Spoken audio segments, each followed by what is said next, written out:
అమెరికాలో స్థిరపడిన ఓ రైతు తన స్వగ్రామ భూమి కోసం స్వదేశానికి పరిగెత్తుకొచ్చి 5 నెలలుగా అధికారుల చుట్టూ తిరిగినా న్యాయం దక్కకపోవడంతో చివరకు తహసీల్దార్ కార్యాలయం ఎదుటే దీక్షకు దిగారు. మండల పరిధిలోని శివనగర్ గ్రామానికి చెందిన రైతు రవిశంకర్ కు చెందిన సర్వే నంబర్ 172లోని 14 గుంటల పట్టా భూమిని సంబంధం లేని వ్యక్తి పేరుపై రెవెన్యూ అధికారులు మార్చారు.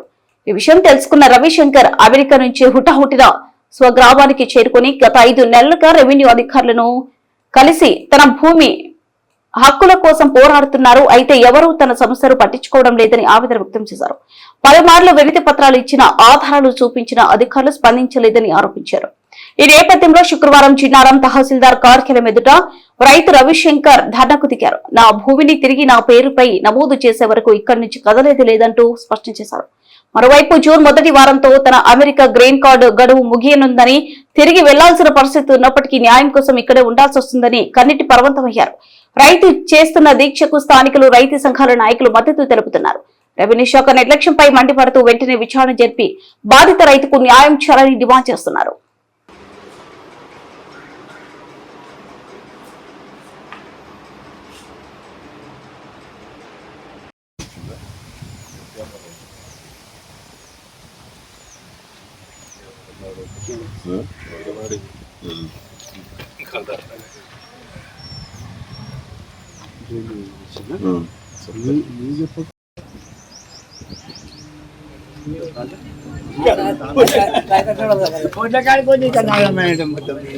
వాళ్ళని అడుగుతారు, పోయినా అడగాలనా?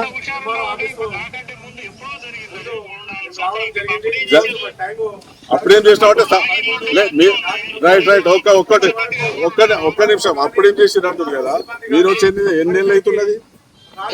మీరు వచ్చి లేదు నాకు అవన్నీ సూటిగా చెప్పండి. నేను అడిగింది మీరు అడిగిన దానికి నేను సూటిగా చెప్తాను, నేను అడిగిన దానికి మీరు సూటిగా చెప్పండి. మీరు వచ్చి ఎన్ని రోజులు అవుతుంది? 10 months అవుతున్నది. అప్పుడేం చేసిరంటు వినండి, అప్పుడేం చేసిరంటున్నావు. మరి 10 నెలల నుంచి మీరేం చేశారు? అవును, అమెరికాకి వెళ్ళి ఎప్పుడు వచ్చాడు? 5 నెలలు అవుతున్నది. 5 నెలలు అవుతుంది. నెల లోపల మళ్ళీ వెళ్ళిపోవాలి, లేకపోతే గ్రీన్ కార్డు.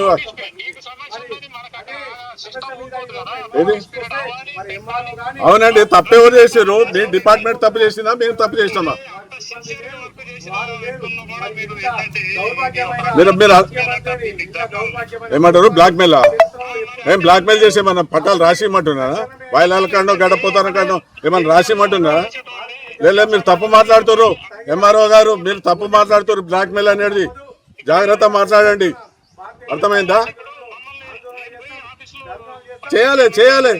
మా ఆఫీస్ నుంచి పొరపాటు అయింది సార్ అని కలెక్టర్ చెప్పి కన్విన్స్ చేసి చేయించుకొని తీసుకురావాలి.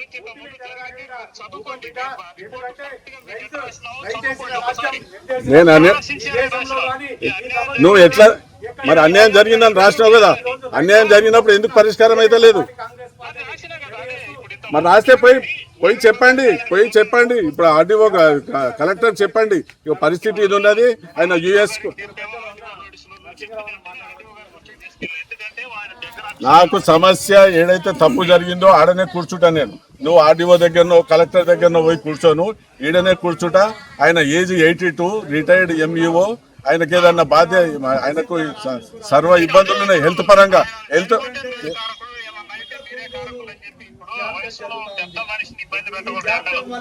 ఎవరు పెడుతున్నారు ఇబ్బంది? ఎవరు పెడుతున్నారు? మీ రెవెన్యూ డిపార్ట్మెంట్ పెడుతున్నది. మాలాంటి వాళ్ళకు అన్ని తెలిసిన వాళ్ళకే ఈ పరిస్థితి ఉంటే సామాన్యులు ఏం చేస్తున్నట్టు? మీరు ఏం చేస్తున్నట్టు? నా ఫైల్ విషయంలో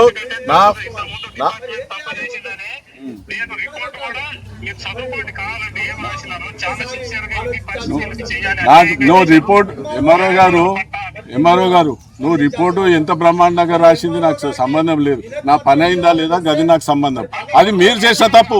మా సైడ్ నుంచి ఏదన్నా తప్పున్నదా చెప్పండి. పెద్ద మనసుతో మీరు కూడా ఆలోచించండి. 5 నెలలు అయిపోయింది. రేపు ఫస్ట్ వీక్ లో ఆయన యుఎస్ పోవాలి. ఆయన చెప్పేది వినండి. 5 నెలలు అయిపోయింది. రేపు ఫస్ట్ వీక్ లో వెళ్ళిపోకపోతే గ్రీన్ కార్డ్ క్యాన్సిల్ అవుతుంది. ఇవాళ అమెరికా పరిస్థితి ఏముందో మీకు తెలుసు. ఎవరిని చెప్పుకోవాలి? అలా పోతే కలెక్టర్ ఆఫీస్ లో అవునండి, మీరు పోయి చెప్పండి, కలెక్టర్ చెప్పండి పరిస్థితి ఇది, మన వాళ్ళు చేసిన పొరపాటు చేయండి అని అప్రోచ్ చేయించండి, మేము వెళ్ళిపోతాం. మీరు చేసిన దాకా నేను ఇంటికి వెళ్ళి పోను, ఏమైతే గది అవుతుంది దానికి బాధ్యత మీరే అవుతారు. 100% నేను పోను. మీకు నెల నుంచి చెప్తున్నాను నేను గట్టిగా, మరి పరిస్థితి చేయదాటిపోతుంది, 3 నెలలు అయింది, 4 నెలలు అయింది, ఇప్పుడు 5 నెలలు అయింది అని నిన్న కూడా చెప్పిపోయింది. మీకు పట్టింపే లేదు, మేము పంపిన వారిని చేతులు దొరుకుతుంది.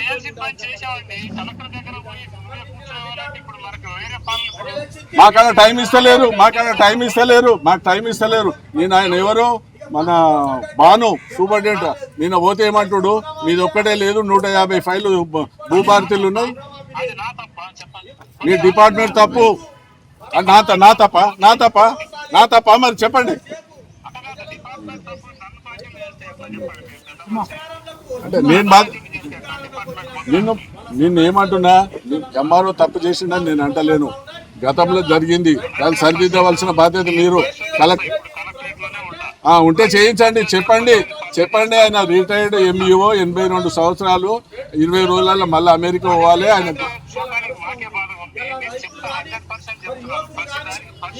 చెప్పుడు కాదు, ఇవాళ అప్రూవల్ కావాలి. అప్రూవల్ అయిన తర్వాత ఇంటికి పోతాం. అది ఏమన్నా కానీ మీరు అరెస్ట్ చేస్తారా, ఇంకేదన్నా చేస్తారా, ఏం చేస్తారా చేసుకోండి. మీ ఆఫీస్కి పోయేట వాళ్ళకి ఇబ్బంది పెడతలేము, ఇక బయటనే కూర్చుందాం.